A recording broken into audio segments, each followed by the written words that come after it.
அனைவருக்கும் வணக்கம்.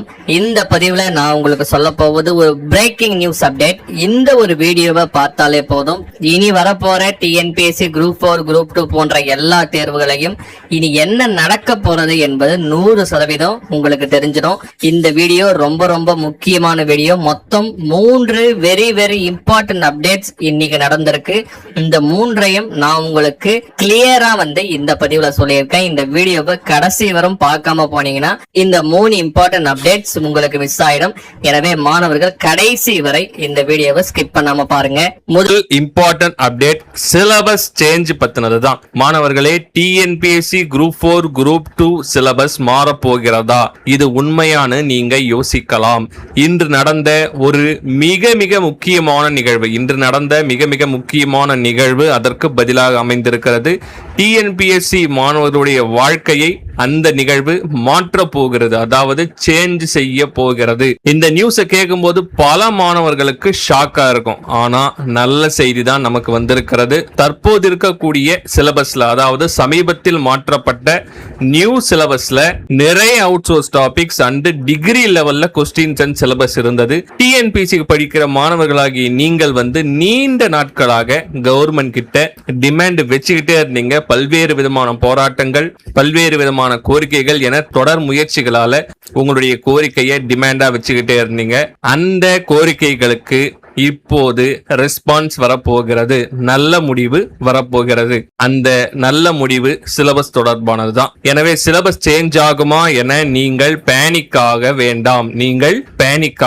வேண்டாம். முதல்ல சொல்றத மிக தெளிவா கேளுங்க. இன்று மனிதவள மேலாண்மை துறை அமைச்சரிடம் சிலபஸ் தொடர்பாக வைக்கப்பட்ட கோரிக்கையை அவர் என்ன சொல்லியிருக்கார் அப்படின்னா, முதல்வரிடம் சிலபஸ் தொடர்பான கோரிக்கையை கொண்டு சென்று 7 நாட்களில் ஆய்வு கூட்டம் நடத்தி விரைவில் பதில் தருவதாக உறுதி அளித்திருக்கிறார். கண்டிப்பாக அவர் நல்ல முடிவை எடுப்பதாக உறுதி அளித்திருக்கிறார். எனவே பழைய சிலபஸ் மாறுமா, இல்ல இருக்கிற சிலபஸ்ல ஏதாவது மாற்றம் வருமா என்பதெல்லாம் அரசின் முடிவு. அரசுக்கு நாம் இந்த முடிவு தான் எடுக்கணும்னு நம்ம சொல்ல முடியாது. எனவே அது அரசினுடைய முடிவு. ஆனா கண்டிப்பாக ஒரு விஷயம் மட்டும் நல்லா தெரியுது, நல்ல மாற்றம் வரப்போகிறது. அது எந்த மாதிரியான மாற்றமாக இருந்தாலும், சிலபஸ்ல எந்த சேஞ்ச் வந்தாலும் நான் உங்களுக்கு சொல்லித்தரேன். நீங்க பயப்பட தேவையில்லை.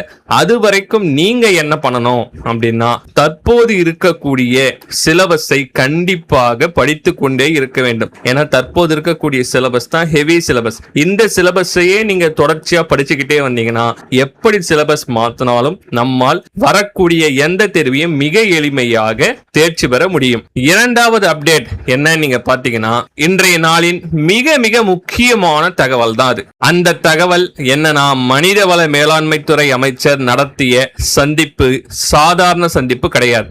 ஒரு அமைச்சரே நேரடியாக டிஎன்பிஎஸ்சி தொடர்பான குறைகளை கேட்கிறார் என்றால் அதுதான் மிக ஒரு பாசிட்டிவான சிக்னல். அந்த சந்திப்புல மாணவர்களுடைய கோரிக்கைகளை அவர் சீரியஸா கன்சிடர் பண்றதா உறுதியளிச்சிருக்கிறாரு. அதுலயும் மிக முக்கியமான விஷயம் என்னன்னா, 10ஆம் வகுப்பு தரத்திலான கேள்விகள். மாணவர்கள் என்ன அடிப்படையா கேட்கறாங்க அப்படின்னா, நீங்கள் எப்படி வேணாலும் சிலபஸை மாத்துங்க, எங்களுக்கு 10ஆம் வகுப்பு தரத்திலான கேள்விகள் இருந்தால் போதும். ஏன்னா குரூப் 4 என்பது ஒரு லெவல் 8 ஜாப், அதாவது 19,500 என்ற அடிப்படை ஊதியம் கொண்ட லெவல் 8 ஜாப். அந்த ஜாபிற்கு அடிப்படை குவாலிஃபிகேஷனாக, பேசிக் குவாலிஃபிகேஷனாக 10th தான் வச்சிருக்கிறாங்க. நம்முடைய சிலபஸ்லயும் SSLC ஸ்டாண்டர்ட் தான் என்று குறிப்பிடப்பட்டிருக்கு. அதை தான் மாணவர்கள் கோரிக்கைகளாக வைக்கிறார்கள். நீங்கள் சிலபஸை எப்படி வேண்டுமானாலும் காலத்திற்கேற்ப மாற்றிக்கொள்ளுங்கள், ஆனால் கேள்விகளை சிலபஸில் குறிப்பிடுவது போல் 10ஆம் வகுப்பு தரத்தில் இருக்க வேண்டும் என கோரிக்கை வச்சாங்க.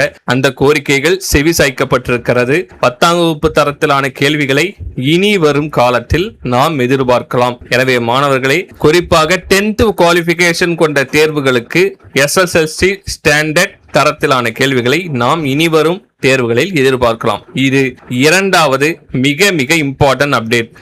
இன்னும் ஒரு மிக மிக முக்கியமான மூன்றாவது அப்டேட் இருக்கு.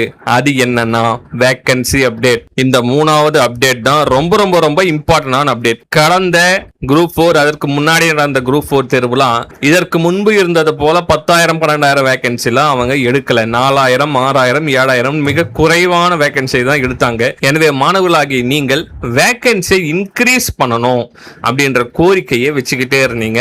அந்த கோரிக்கைக்கான இம்பார்ட்டன்ட் அப்டேட் என்னன்னா டிஎன்பிஎஸ்சி குரூப் 4 குரூப் 2 வேகன்சி அதிகமாக போகிறதா என்றால் கண்டிப்பாக இனி டிஎன்பிஎஸ்சி வேகன்சிகள் அதிகமாக தான் வரும்.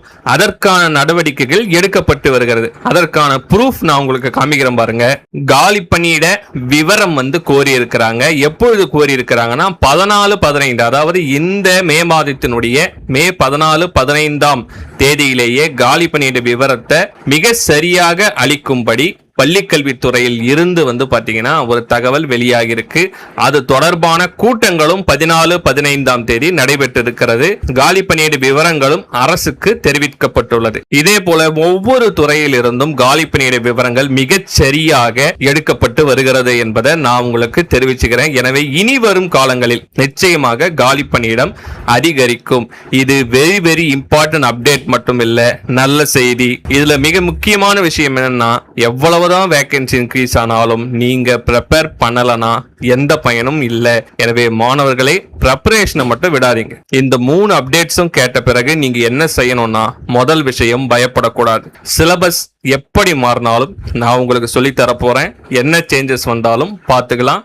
அது வரைக்கும் கரண்ட் சிலபஸை நீங்க தொடர்ச்சியா படிக்கணும். அதாவது இப்போது இருக்கக்கூடிய கரண்ட் சிலபஸை நீங்கள் தொடர்ந்து படித்துக் கொண்டே இருக்க வேண்டும். இரண்டாவது விஷயம் என்னன்னா இந்த ஆப்பர்ச்சுனிட்டியை வேஸ்ட் பண்ணாதீங்க. அதுதான் ரொம்ப ரொம்ப முக்கியமான விஷயம். இனி வரக்கூடிய எந்த ஆப்பர்ச்சுனிட்டியும் நீங்கள் மிஸ் செய்ய கூடாது. மூன்றாவது விஷயம் என்னன்னா வேக்கன்சி இன்க்ரீஸ் ஆகும்னு சொல்லி இருக்கிறாங்க. இது உங்களுக்கு கிடைத்திருக்கிற மேலும் ஒரு கூடுதலான வாய்ப்பு. இந்த சான்ஸை நீங்க பயன்படுத்தோம்னா தினம் தினம் நீங்கள் படிக்க வேண்டும். தினம் தினம் நீங்கள் பிராக்டிஸ் செய்ய வேண்டும். கடைசி வரை நீங்கள் படிக்க வேண்டும். நினைவுல வச்சுக்கோங்க, டிஎன்பிஎஸ்சி தேர்வு என்பது 100 மீட்டர் ரேஸ் அல்ல. முன்பே நான் சொல்லியிருக்கிறேன், இது ஒரு மராத்தான். யார் ஒருவர் கடைசி வரை ஓடி பினிஷ் லைனை தொடுகிறார்களோ அவர்களுக்குத்தான் அந்த கோப்பை. நீங்களும் கண்டிப்பா வின்னர் ஆகணும்னா கடைசி வரை ஓடி நீங்கள் ஜெயிக்க வேண்டும். அதற்கான முயற்சிகளில் ஈடுபடுங்க. கண்டிப்பாக நீங்களும் வெற்றி பெறுவீர்கள்.